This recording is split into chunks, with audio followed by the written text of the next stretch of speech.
तो ये मूर्खतापूर्ण बात करते हैं, इडियट जैसे बात करते हैं इस देश के प्रधानमंत्री। शर्म नहीं आती है ऐसे इस नरेंद्र मोदी को? भारत के अभी भी पढ़ाई की उम्र खत्म नहीं होती है, पढ़ाई नरेंद्र मोदी को करके इस महान मुल्क को धोखा दे रहे हो। जिस नजर के सामने मणिपुर में हिंसा, बहनों की और बेटियों की इज्जत लूटी जा रही थी, लुधियाना हरियाणा में कत्लेआम मचा हुआ था, दिल्ली में बेटियां सड़क पर घसीटी जा रही थी और संगोल भांज रहे थे सदन के अंदर कॉन्स्टिट्यूशन, ये कॉन्स्टिट्यूशन की हिफाजत कर रहे थे। तुम रह नहीं पाओगे हिंदुस्तान के अंदर कॉन्स्टिट्यूशन तोड़ने की बात करके, रह ही नहीं सकते हिंदुस्तान के अंदर, तुमको कोई कुछ नहीं छोड़ेगा, आपकी आने वाली पीढ़ियां कुछ नहीं कर पाएंगी संविधान को। आर्टिकल 21 का वायोलेशन किया, हत्या की सीधे सीधे इन्होंने तोड़ा। कहीं कोई कास्ट नहीं है, इक्विलिटी के हर पन्ने पर इक्विलिटी की बात है। मोदी कब से दलित हित ऐसी होने लगे कि आपके सामने 27 दिन 26 दिन तक गोधरा से लेकर अहमदाबाद तक तांडव होता रहा और मुख्यमंत्री के रूप में आपके कलेजे में दर्द नहीं हो रहा था? रेसिज्म से सारे युद्ध हुए हैं दुनिया के,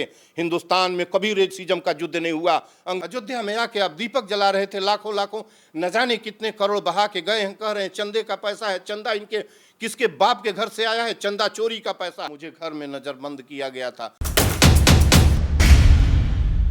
जब देश का पूरा विपक्ष एक सुर में एक बात कह रहा हो, बार बार एक ही बात कह रहा हो कि इस बार का चुनाव संविधान बचाने के लिए हो रहा है, इस बार का चुनाव लोकतंत्र बचाने के लिए हो रहा है, इस बार का चुनाव देश की रक्षा के लिए हो रहा है, क्या विपक्ष, क्या सामाजिक कार्यकर्ता, क्या पढ़ा लिखा वर्ग सब एक ही बात कह रहे हैं कि देश का संविधान जो है वो खतरे में है। अब आप देश के जाने माने, अब मैं ये कहूँ कि सोशल मीडिया पर एक्टिव ध्रुव राठी को भी आपने सुना, उन्होंने भी एक बहुत बड़ी बात कही। उन्होंने कहा कि ये वाला जो चुनाव है ना वो कहीं ना कहीं डेमोक्रेसी की हत्या अगर आप चाहते हैं तो आप जो है वो बीजेपी को वोट दीजिए।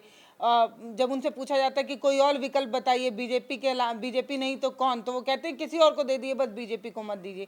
इस तरीके की बात जो है वो एक तबका कह रहा है, एक तबका बार बार ये कह रहा है कि देश में जो है वो संविधान जो है वो खत्म किया जा रहा है, संविधान को पूरी उसको नष्ट करने की कोशिश हो रही है। लेकिन हमारे देश के प्रधानमंत्री जब मंच पर जाते हैं और जनता को संबोधित करते हैं कल, तो वो ये कहते हैं कि यकीन मानिए भाजपा की ऐसी कोई मंशा नहीं है, भाजपा जो है वो कभी संविधान को नुकसान नहीं पहुंचाना चाहती है। ये तो कांग्रेस वाले हैं जो विरोध करते रहते हैं, ये तो कांग्रेस वाले हैं जो बार बार इस तरीके का डंका पीटते हैं, ये तो कांग्रेस वाले हैं जो पिछड़े, दलित और इन सारी चीज़ों का इस्तेमाल करते हैं और कभी ये ना पिछड़ों को आगे बढ़ने देते हैं और ना उनका साथ देते हैं। हम भाजपा वाले हैं, हमने जो है पहली बार संविधान दिवस मनाया था, हमने ही बाबा साहब को जो है भारत रत्न दिया था। जब हम संविधान दिवस मना रहे थे तब कांग्रेस वाले विरोध कर रहे थे, इस तरीके की बात जो है वो ये कहते नजर आते हैं।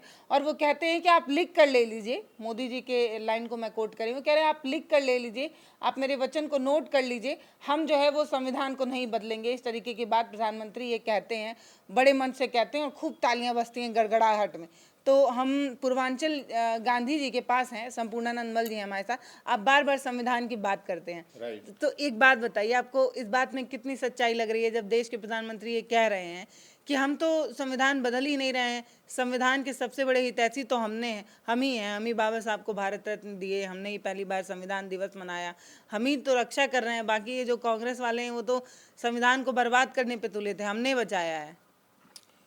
पहले भारत एक नई सोच के एडिटर द्वय, विद्वत एडिटर द्वय ब्रिजेंद्र और पल्लवी को बहुत बहुत मेरी ओर से वेलकम कि उन्होंने ऐसा सवाल लेके, देखिए नरेंद्र मोदी इस हिंदुस्तान के 142 करोड़ लोगों में से सबसे अधिक झूठ बोलने वाले, सबसे ज़्यादा नफ़रत फैलाने वाले, झूठ बोलना, नफ़रत, हिंसा, बेरोजगारी, गरीबी, विषमता की जो खाई है, जो अमीर और गरीब के बीच की खाई है, बलात्कार, हिंसा, भ्रष्टाचार, चोरी के नुमाइंदा बन चुके हैं और झूठ उनकी फितरत में है, झूठ उनकी बाणी में है और उनके चाल चलन बातचीत से कहीं से नहीं लगता है कि वो भारत की मिट्टी में पैदा हुए हैं, भारत से उनको मोहब्बत है, हिंदू मुस्लिम से उनको कोई लेना देना है, कोई बात है। जहाँ तक आप ये कह रही हैं कि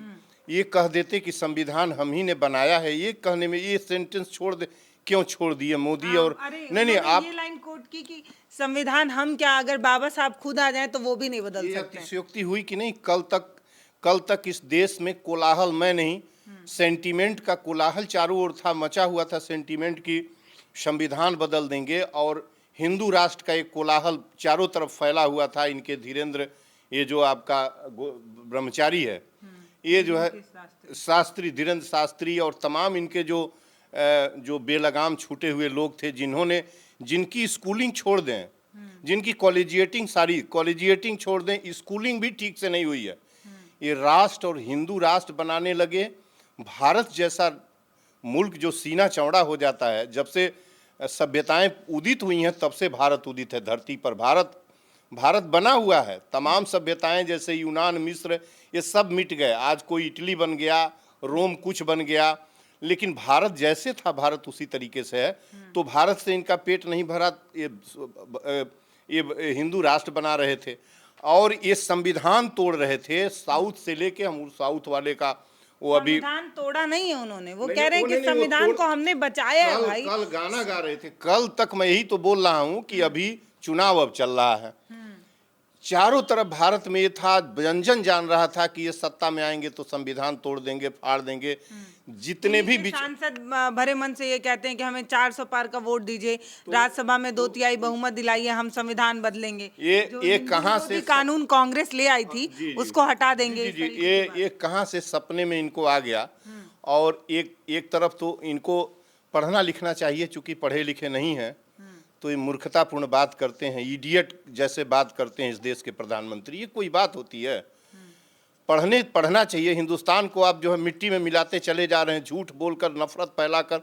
कितनी गंदी बात आप बोल रहे हैं कि अंबेडकर होते तो भी नहीं बदल पाते। ये बात कितनी आगे बढ़ के आप कह रहे हैं। एक तरफ कल तक आप मिटा रहे थे जिस कॉन्स्टिट्यूशन को, आज आप इतने न जाने क्यों, कितना मोह हो गया बाबा साहब से, कितना डर गए बाबा साहब से। क्या आपको वोटिंग का डर है कि किसका डर है? जनता तो जान रही है कि कोई वोटिंग नहीं है। आप मोदी 400 या 500 सीट चाहेंगे, 500 सीट चले जाएंगे, कोई डेमोक्रेसी नहीं है, सब जानते हैं। तो इस तरह का किस लेवल पर आप आके बात कर रहे हैं कि अब कह रहे हैं कि संविधान हम नहीं बदलने जा रहे हैं। संविधान आपका बाबूजी भी नहीं बदल, आपको मैंने एक एपिसोड में कहा था कि मोदी की 7 पीढ़ियां पीछे की तो खैर खत्म हो गई, आने वाली इनके जैसे इनकी बिरादरी माने मनुष्य बिरादरी, इनकी कोई जाति का नाम मैं नहीं ले रहा हूँ, मनुष्य जाति जो भारत में पैदा हुई है, जो अभी जो भारत में पैदा मनुष्य जाति है, जो पत्थर में भगवान खोजती है और इंसान का कत्ल करती है, ऐसी बिरादरी उस महान संविधान को जिसमें मनुष्यता, जीवन, equality, freedom, constitution, fraternity, integrity जिसमें तलाशा जाता है, सॉवरेंटी का की वो दस्तावेज है, उसको आप अब लगे बड़बोलेपन में बोलने की अंबेडकर भी नहीं बदल पाएंगे। अरे इनकी 7 पीढ़ियां आने वाली नहीं बदल पाएंगी और संविधान को फाड़ देंगे तो आप यकीन करिए कि मनुष्यता और जो बिलखती हुई जो ये मनुष्यता है भारत की, वो फट जाएगी, तार तार हो जाएगी। और मोदी इस मुल्क को गुमराह कर रहे हैं, मोदी इस मुल्क का तहस नहस कर रहे हैं, मोदी इस मुल्क को डाइवर्ट कर रहे हैं। रोज एक बयान देकर मोदी इस मुल्क का, उनके अभी दो तीन बयानों को मैं अभी मैं रखता हूं। अभी 3 दिन पहले उनका मैंने जागरण रखा हुआ है पेपर, उन्होंने लिखा है कि कांग्रेस के अध्यक्ष टुकड़े टुकड़े गिरोह गैंग की भाषा बोल रहे हैं। नरेंद्र मोदी, दैनिक जागरण का फ्रंट निकला हुआ था।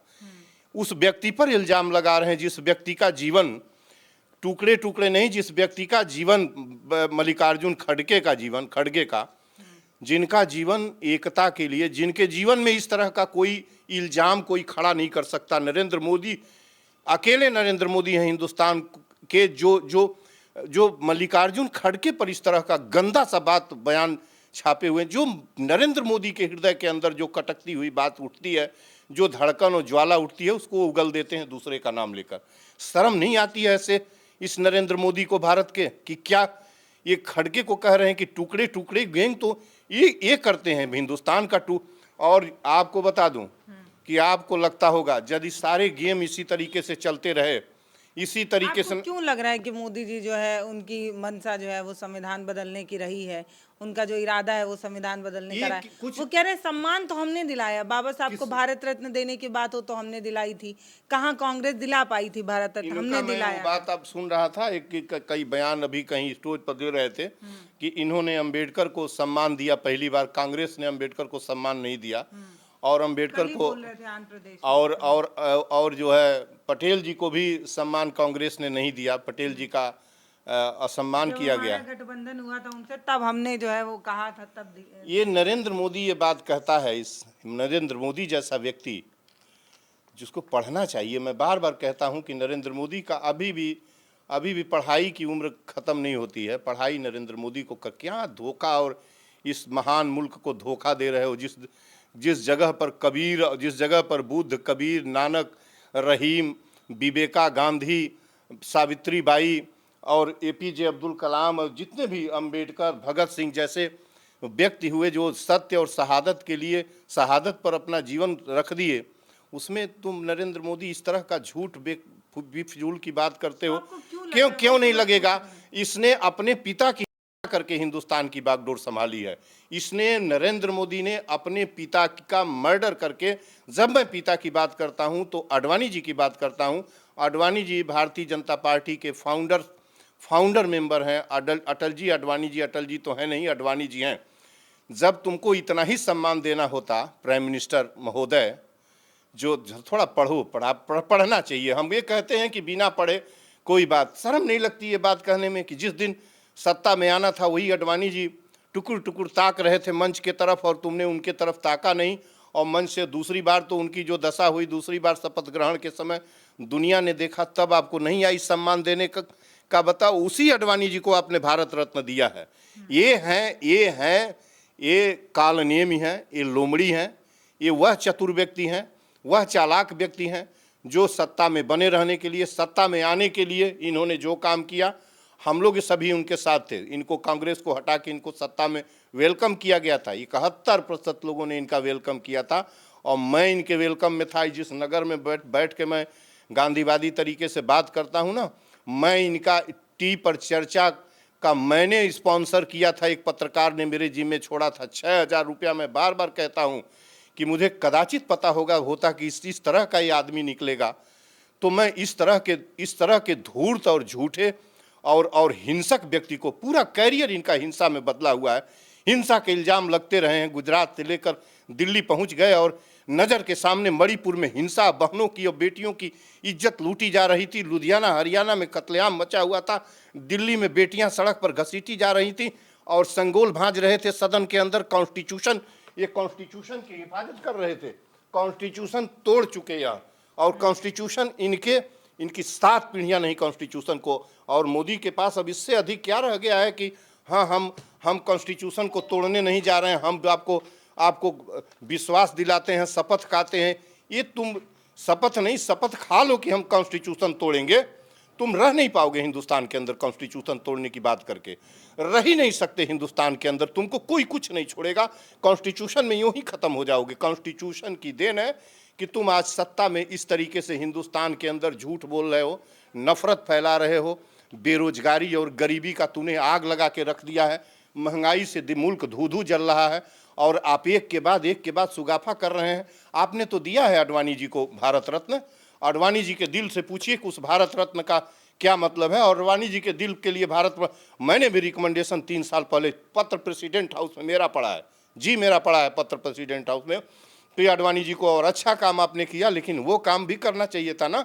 जिस दिन आप अडवाणी जी को सिंहासन पर बैठाए होते, वो कुर्सी अडवाणी की कुर्सी थी जहां आप कूद के बैठे हुए हैं। तब तो पिता की हत्या करने में आपको इसी ढंग से पटेल जी का, और आप लोगों ने अंबेडकर के संविधान का तो आपने कत्ल किया है। जगह कितना गिना दूं इनका कत्ल किया हुआ, एक भी एंगल से छोड़े हैं क्या? छोड़े हैं का? इस देश में का जो ये इलेक्शन वर्तमान हो रहा है, ये कॉन्स्टिट्यूशन को तोड़ के तहस नहस करके जो इलेक्शन बॉडी है इसी है, उसमें कुछ भी सलामत न छोड़ के उसको बुरादा की तरह नष्ट करके आप चुनाव लड़ने जा रहे हैं। आप उसकी आचार संहिता को मसलते हैं। आपके सारे पोस्टर, बैनर और आपकी तस्वीरें आयुष्मान जितने भी औषधालय दवाखाने के हैं उसमें आपकी तस्वीरें लटक रही हैं। अभी मैं देखा हूं कि कल जाके एक पेट्रोल पंप पर कल तक आपकी तस्वीरें देश के सारे पेट्रोल पंप, आप तो कॉन्स्टिट्यूशन उसकी उसके आज संहिता आदि का तो आप पल पल जो है खत्म करते हैं, नष्ट करते हैं। तो आप मोदी जी, आप ये कहिए कि लोग संविधान नहीं खत्म कर पाएंगे, जैसे बात तो ये कहना चाहते हैं कि संविधान कोई खत्म नहीं कर पाएगा, तो अब अपना आप उसमें समेटने की क्या जरूरत है? आपकी आने वाली पीढ़ियां कुछ नहीं कर पाएंगी संविधान को। आशंका क्यों लग रही है? कुछ एग्जाम्पल देके बताइए कि आपको ऐसा लगा कि ये संविधान की हत्या थी, ये काम जो 10 सालों में मोदी सरकार की तरफ से हुआ है वो संविधान की आत्मा को ठेस एक पहुंचा है? भी कुछ नो कॉन्स्टिट्यूशन, इन्होंने पहले तो सारे शपथ अपने तोड़े हैं। ये है ना कि कोई ऐसा विषय आएगा तो हम राष्ट्र के सामने रखेंगे, सबको बताएंगे, ठीक है ना, और हम जो जो जो ऐसा काम नहीं करेंगे जो हमारी इंटीग्रिटी और उसके लिए घातक हो, हमारे सॉवरेनिटी के लिए घातक हो। एक ये सब शपथ की भाषा लिखी गई है। आपने डिमोनिटाइजेशन जब किया था तो संविधान भूल गए थे क्या? रात में धोखे से 12 बजे डिमोनिटाइजेशन होता है। हिंदुस्तान के इकोनॉमी के बटवृक्ष का जो जड़ें हैं, इकोनॉमी की जो बटवृक्ष की जड़ें हैं ना, वो आपने उखाड़ दिया। कभी वो अब उसको संभाल ही नहीं सकते, मोदी भी नहीं संभाल सकते, ये जो है आपके मनमोहन सिंह भी नहीं संभाल सकते, आपके सुब्रमण्यम स्वामी जी भी नहीं संभाल सकते, किसी के मोदी तो संभाल ही नहीं सकता। मोदी की तो कोई बात ही छोड़ दीजिए, इसको कुछ तो पता ही नहीं है। तो ये पता होता तो कम से कम ये जो टोल टैक्स पर इंक्रीजिंग रेट में टोल टैक्स बढ़ाता है हर साल, इसका मशीनरी टोल टैक्स राइज करता है, इंक्रीज करता है, जैसे जैसे महंगाई भत्ता बढ़ती हो। टोल टैक्स ऑलवेज जो है हमेशा रिड्यूसिंग रेट में लगता है। टोल टैक्स का फंडामेंटल रूल है कि वो रिड्यूसिंग रेट में लगता है। वो शायद जो है इनको वित्त मंत्री महोदया को यदि लगाना होता तो वह ऐसा काम न करती, लेकिन वो तो कोई काम उनको करना नहीं है। तो इन्होंने कहाँ से तोड़ना चालू किया? कहाँ से तोड़ना चालू किया? डिमोनिटाइजेशन में तोड़ा, किसी को पूरे देश को धोखा में रख के, और धोखे से आधी रात में पूरी तरह से संविधान और शपथ दोनों तोड़ा। एक हो गया। दूसरा आप आइए GST, ठीक है ना, GST goods and services tax, सामान और सेवा कर उसको कहा जाता है हिंदी में। यह हिंदुस्तान की मिट्टी पर जिस तरीके से इन्होंने लागू किया है वो लग ही नहीं सकता। तीसरी उसी की बात, आटा, चावल, गेहूं, दाल, तेल, चीनी, दवा, इस तो छोड़िए, अभी आता हूं, इस पर GST लग नहीं सकता, इसलिए कि ये क्या है? जीवन है, ये प्राण है। ये जीवन और प्राण की चीजें मूलभूत ना कहिए, ये जीवन और प्राण है, इसके बिना जीवन नहीं चल सकता। तो जीवन नहीं चल सकता तो जीवन पर आप जब टैक्स लगाएंगे, जिसके पास नहीं है, 80 करोड़ लोग 5 किलो अनाज में अपनी दुनिया और जीवन तलाशते हैं, उनके पास एक पैसा नहीं है।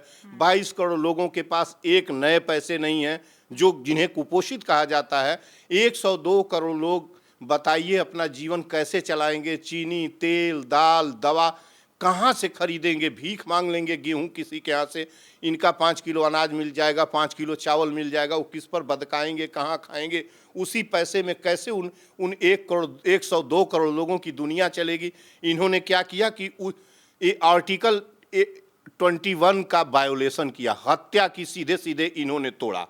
हम और आगे बढ़ते हैं, इन्होंने मार्ग पर कर लगाया, जो कहीं आने जाने की हमारी आज़ादी, रोड पर जो कर लगाया, पथकर लगाया, जिसे टोल टैक्स से कहते हैं, वह लगाया, वो कहीं आने जाने की हमारी आज़ादी को की हिंसा करता है, वो खत्म करता है। आर्टिकल 19D का तो टोल टैक्स तो पहले भी था ना, जब बीजेपी नहीं, वो इतना वो नहीं लगना चाहिए। वो टोल टैक्स पहले था तो इनको हम इसलिए सत्ता में लाए थे कि जितनी बुराई, पहले तो भ्रष्टाचार भी था, ठीक है ना।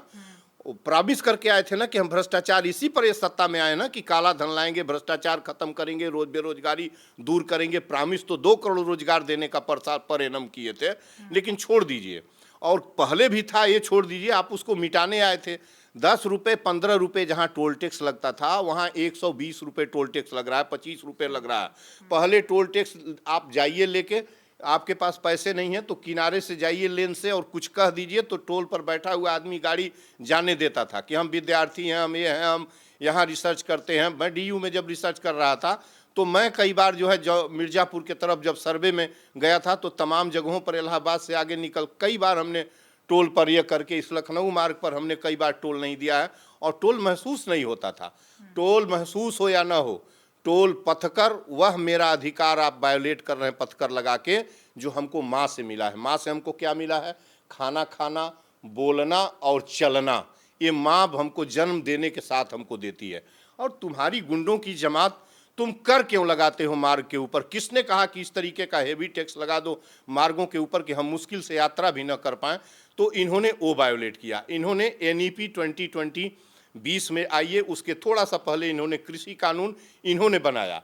इन्होंने तो वो तो वापस ले लिया ना था तो उन्होंने। ले लिया तो वो ये बोले ना मैं अपने क्या? किसान भाइयों से इस तरह माफी का- चाहता हूँ, मेरे क्या दिल में माफी ऐसा चाहते कुछ नहीं था, मेरे दिल में आप- ऐसा कुछ, आप मैं बस समझा नहीं पाया। 700-750 किसानों को मौत के घाट उतरवा के और बरसों तक किसानों को बरसात और ठंड में मार के उनके लिए कांटे या विषाद करके, और आपने उनके जीवन के साथ मजाक करके और आप कह रहे हैं कि हमने कुछ नहीं किया। उसके पहले इतनी दलीलें दी गई, आप बरसों तक चुपचाप उसी दिल्ली के अंदर बैठे थे और तमाम यहाँ से और अमेरिका तक स्पोक्समैन प्रचार कर रहे थे कि नहीं ये बहुत अच्छा है, भारत को कहाँ ले जाएगा, कहाँ ले जाएगा। वो बयान कटिंग हम देखेंगे, आपके दलाल पेपर्स में बयान लिख रहे थे, आर्टिकल लिख रहे थे कि अब देश यदि ये किसी कानून नहीं लगेगा तो देश नष्ट हो जाएगा।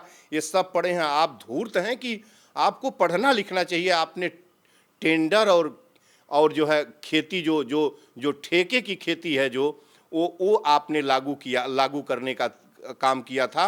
और जब देखा कि हाँ चुनाव आ गया आपके सामने और देखा कि अब तो ये यूपी का चुनाव और तमाम चुनाव, तब आपने उसको जो है उस जो है कृषि कानून को वापस किया। एनईपी 2020 में आपने आप लेजिस्लेशन के प्रोसीजर को वायोलेट कर चुके हैं। और ये मैं नहीं कह रहा हूं, एनबी रमन ऑनरेबल जस्टिस ने कहा है कि सदन में लेजिस्लेशन विधायन की प्रक्रिया क्षतिग्रस्त, विधायन ठीक ढंग से नहीं हो रहा है। आपने विधायन को खत्म कर दिया है। आप कानून बना लेते हैं, मेजॉरिटी आपकी है, आपके एक भी सांसद बोलने की क्षमता में नहीं है, दस्तखत करके आप प्रेसिडेंट से साइन करा लेते हैं, कोई मतलब नहीं है। एनईपी आपने बनाया, प्राइवेटाइजेशन और सेल्फ फाइनेंसिंग, उसकी दो विशेषताएं हैं। 7 गुने आपने फीस किया। गरीब का बच्चा नहीं पढ़ सकता हिंदुस्तान के अंदर। मैं 4,4200 रुपये मेरी फीस की रसीद मेरी लाइब्रेरी में रखा है। डीयू से मैं पीएचडी करके आया हूँ, ऊपर से स्कॉलरशिप लेके आया हूँ। डी सिंह प्रोफेसर और वाइस चांसलर थे और 2013 में मेरा रजिस्ट्रेशन हुआ था हिस्ट्री डिपार्टमेंट में। इतनी अंगुलियों में गिने पैसे से वहाँ पीएचडी हो रही थी। उस विश्वविद्यालयों के रिसर्च को आपने बेच दिया हिंदुस्तान को, और बकवास लफाजी बात करते हैं हिंदुस्तान के अंदर और ये गुमराह करते हैं लोगों को। हम पढ़ लिख के बैठ के आपकी भाषा इस तरह से गंदी और कमेंट सुनने के लिए बैठे हैं, और आप डेमोक्रेसी के मालिक बन के बैठे हैं। आप हमारे बीच के 142 करोड़ लोगों की डेमोक्रेसी आप प्रतिनिधि हैं, फिजूल की बात क्यों करते हैं? मैं इनके कुछ दस्तावेजों को, जैसे आप कह रही हैं कानून तोड़ने के लिए इन्होंने क्या क्या किया है, मैं बता दे रहा हूँ। इनकी सरकार और इन्होंने क्या किया। पेंशन प्राण है, ये तो मालूम है ना। पेंशन 2002-3 में तोड़ दिया गया, इनकी सरकार अटल जी की थी। ये बुढ़ापे का प्राण है। बुढ़ापे का कर्मचारी जब उसके मसल्स खत्म हो जाते हैं तो उसके पेंशन से उसका जीवन चलता है। ऑक्सीजन है पेंशन, मैं कहता हूँ ऑक्सीजन है पेंशन। किसने क्यों खत्म कर दिया? किस बेईमान और किस जालिम हुकूमत ने पेंशन खत्म किया? कोई जवाब क्यों नहीं देता? इनकी अटल जी है तो अडवाणी, अरे अटल जी कह रहे हैं, हाँ वो तो इस समय है नहीं अटल जी। उन्होंने पेंशन खत्म किया, लागू इनफोर्स तो 2004 में हुआ, जब मुझे लगता है कि इनकी सरकार आ गई थी। नहीं करना चाहिए था। इनकी सरकार को मैं पूजा नहीं कर सकता हूँ, लेकिन मनमोहन सिंह की सरकार के ज़माने में पेंशन यदि खत्म हुआ तो उनको लगा देना चाहिए। सरकार इस रूप में, वो भी सरकार को मैं कुछ नहीं कहता कि वो जो, लेकिन इनके दावे को मैं कह रहा हूँ। आपने शिक्षा चिकित्सालय का क्या किया? इतना महंगा कर दिया, बेच दिया, कुछ छोड़ा ही नहीं है आपने। और क्या किया कि आटा चावल दाल तेल, मैंने बताया ना। हाँ, जीवन पर टैक्स आपने दुनिया में किसी भी मुल्क में और कोई भी ऐसा व्यक्ति जो अनाज खाकर जिंदा रहता है वो पेट पर टैक्स नहीं लगा सकता। अरे जालिम कहीं के, इसी से ऐसे ऐसे, और उसके बाद भी तुम कॉन्स्टिट्यूशन की बात करते हो। तुम इधर की बात करोगे, पढ़ने की बात करो, मनुष्यता बचाने की बात करिए। आप हमको मदिरालय और मंदिर दे रहे हैं, परोस रहे हैं। मंदिरालय और मंदिर से हमारे प्राण बचेगा, हमारी हमारी पीढ़ियां बचेंगी। मदिरालय और मंदिर देंगे, एक्सप्रेसवे पर हमारा जीवन चलेगा, और इंटरनेशनल एयरपोर्ट और वंदे भारत ट्रेन से हमारे बच्चे और हमारी आने वाली कई पीढ़ियां उस पर ऐसे पैर भी नहीं रख पाएंगी, उन जगहों पर जिनकी बात आप कर रहे हैं।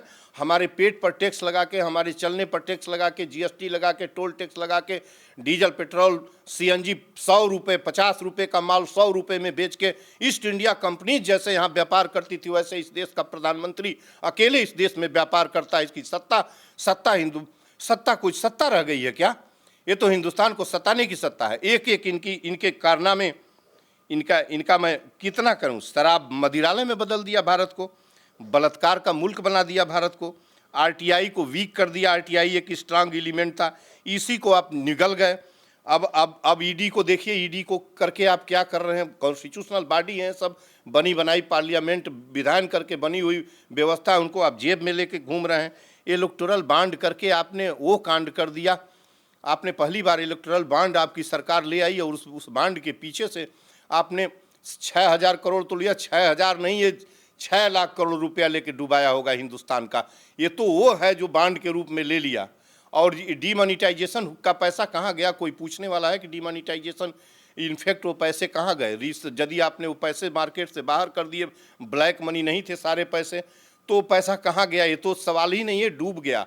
आज तो मंदिर पर वोट मांगना है, हिंदू राष्ट्र पर वोट मांगना है। अब हम संविधान नहीं बदलेंगे, कसम खाते हैं। अरे तुम शिक्षा, चिकित्सा, हमारे रोड पर चलने पर हमारे जीवन की बात करो ना, बेरोजगारी और गरीबी की बात करो ना। इस देश के नफरती पीएम झूठ, हिंसा, इनके अग्निवीर कहीं चल सकता है। 4 साल 5 साल की कोई नौकरी सरकार अब सैनिक रखेगी, और भी बिना पेंशन के, और कहते हो कि इसके बाद हम री एम्प्लॉयमेंट करेंगे और बड़े बड़े उद्योगपतियों और उद्योगों के सामने इनको हम री एम्प्लॉयड करेंगे। 40,000 50,000 जो भी व्यवस्था हो, 10,000 20,000 में दे के भीख मंगवाएंगे और अपने जहाज में उड़ेंगे। इस देश का प्रधानमंत्री झूठ बोलता है। आप इतनी बात कर दिए ना जी, लेकिन वो जब मंच पर जाते हैं तो वो ये कहते हैं कि जिस समाज से बाबा साहब आते थे उस समाज को हक दिलाने का काम हमने किया है। पिछड़े दलित आदिवासी जो हैं उनको सबसे ज़्यादा सीट जो है, ओबीसी का नाम लेकर बोलते हैं कि ओबीसी समाज को सबसे ज़्यादा सीट्स हमने दी, सबसे ज़्यादा बार मौका हमने दिया कि वो जो है वो सांसद बन सके, विधायक बन सके। वो ये बताते हैं कि जो जनजाति समाज से आने वाले जो लोग थे, जो दलित समाज से आने वाले लोग थे, उनको हमने अधिकार दिलाया। कांग्रेस क्या करती थी? वो तो बस नाम ही लेते रही, बोलते रह गई, कभी इस समाज को आगे बढ़ाने का नाम नहीं लिया। राष्ट्रपति का नाम लेके बोलते हैं देखिए हमने इनको राष्ट्रपति बनाया। वो देश के सबसे बड़े पद पर माना जाता है ना, भारत का सबसे प्रथम नागरिक जो है वो राष्ट्रपति है। तो बोलते हैं कि इस समाज को बढ़ाने का सबसे बड़ा काम जो है वो हमारी सरकार की तरफ से किया गया, और कोई जो है वो पीडीए की बात ही नहीं करता है। भारतीय राजनीति में जाति पहले से ही है, भारतीय व्यवस्था में ही, समाज में ही जाति पहले से है। और कम्युनलिज्म अंग्रेजों ने रोपा था 1857 के बाद। मोदी ने पहली बार जाति की जो व्यवस्था थी वह प्रेसिडेंट के चुनाव में ले जाकर कॉन्स्टिट्यूशन के सामने खड़ा कर दिया कि देखो कॉन्स्टिट्यूशन तुम्हारे ढांचे में, इसमें कहीं कोई कास्ट नहीं है। इक्विलिटी के हर पन्ने पर इक्विलिटी की बात है। इन्होंने खड़ा कर दिया कि देखो हम तुम्हारी आड़ में इक्विलिटी को बनाने के लिए क्या कर रहे हैं कि एक आदिवासी महिला को हमने प्रेसिडेंट बना दिया और सारे आदिवासियों को दफन कर दिया। अभी मणिपुर में जो आदिवासी जो पहाड़ी इलाके के क्षेत्र थे, जो उनके 2 ग्रुप जो नॉन आदिवासी और न ट्राइबल लड़ रहे थे, मेदी और एक कौन था, एक और जो कुकीज जो थे हिली एरिया के। तो आपने कैसे, कितना झूठ बोलता है इस देश का पीएम कि जब ये कहता है कि हम एक आदिवासी को सम्मान करके आदिवासी को हम दे रहे हैं, दूसरी तरफ लाखों आदिवासियों को दफन करता है और हिंसा और कत्ल किया जाता है और देखता रहता है। ठीक है, एक उदाहरण आपको दिया। इसके पहले शेड्यूल कास्ट के आपके कोविद थे, कोविद शेड्यूल कास्ट के थे। ये कॉन्स्टिट्यूशन की संहिता न होती तो नरेंद्र मोदी नहीं, जितने भी लोग आ रहे हैं, यह जो दावा करते हैं कि अन्य लोग आए तो कहें कि हम पिछड़ों के हकदार हितैषी हैं, ये आए तो कहें कि हम दलितों के। मोदी कब से दलित हितैषी होने लगे?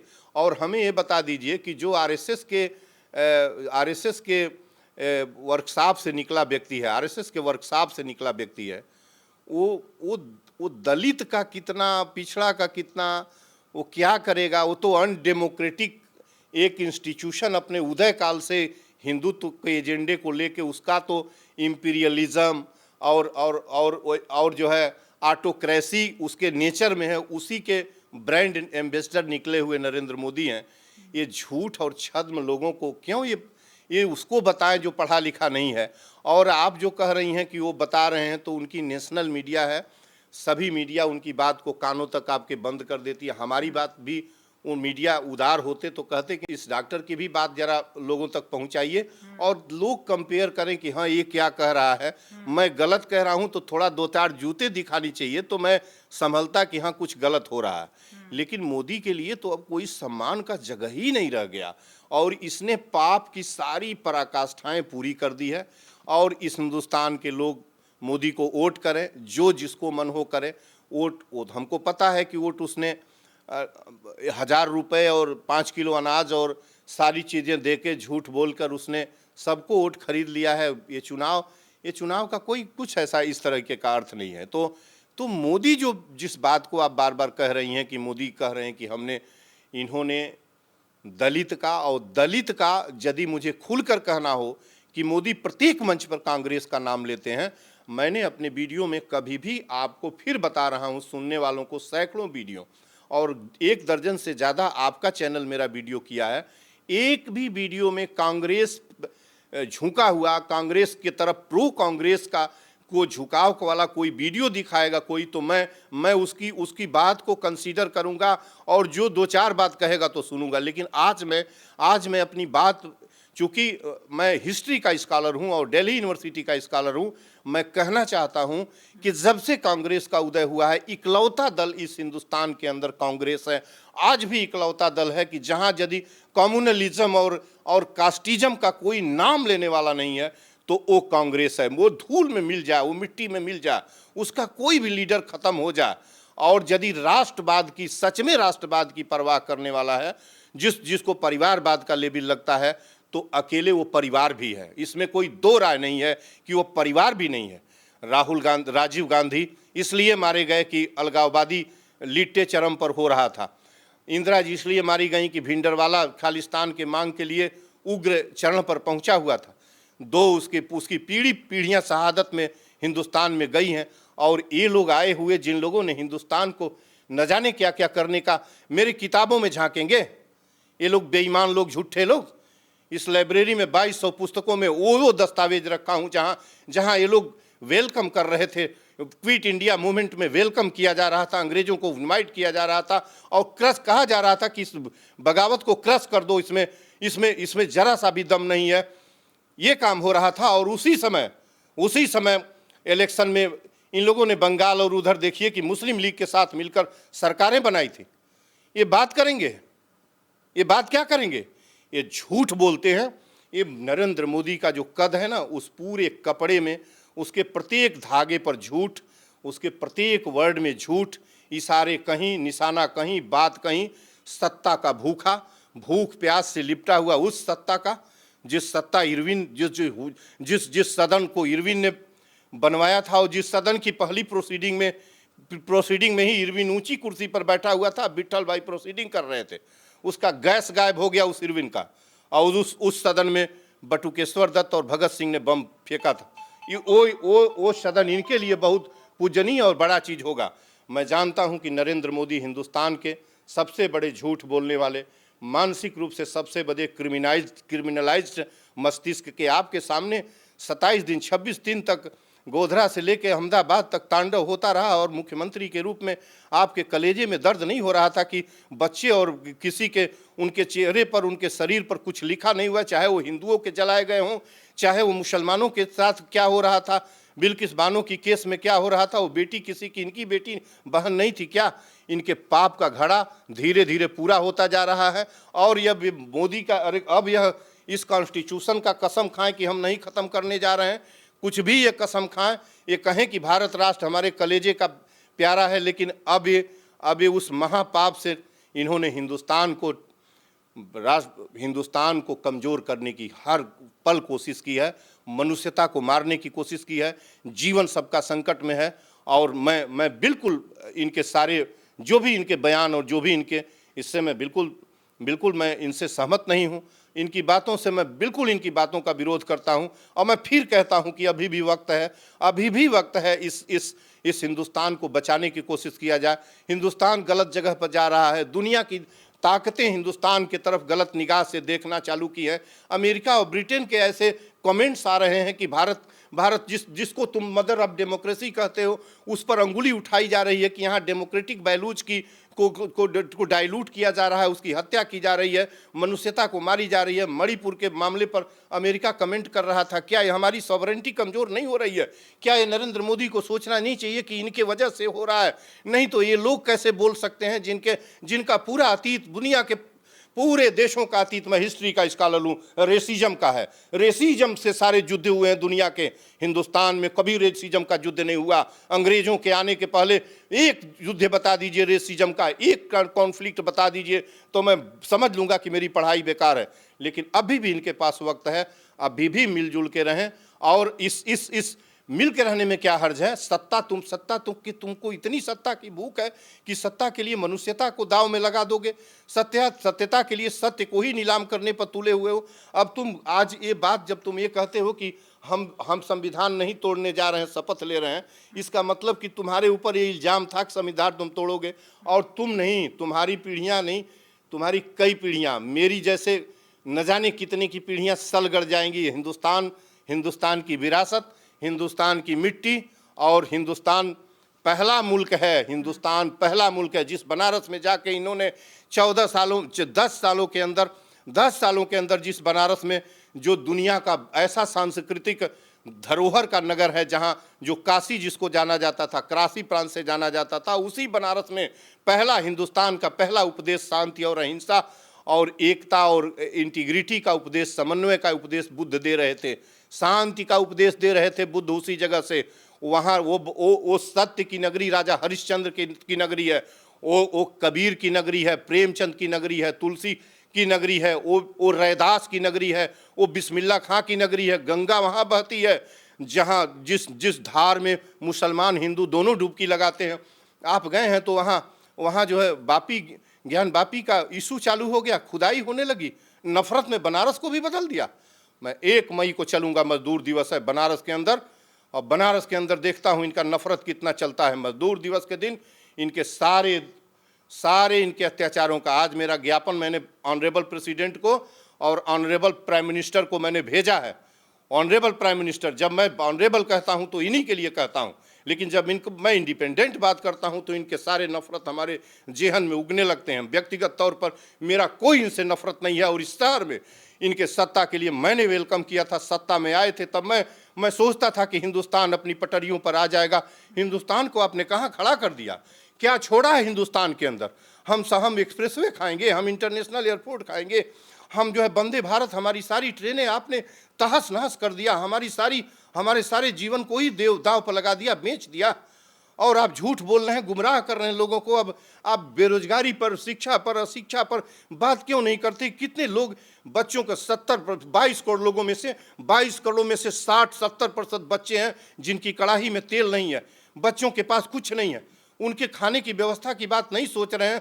अयोध्या में आके आप दीपक जला रहे थे, लाखों न जाने कितने करोड़ बहा के गए हैं, कह रहे हैं चंदे का पैसा है। चंदा इनके किसके बाप के घर से आया है? चंदा चोरी का पैसा है, चंदा चोरी का पैसा है। चंदा मतलब चोरी का पैसा।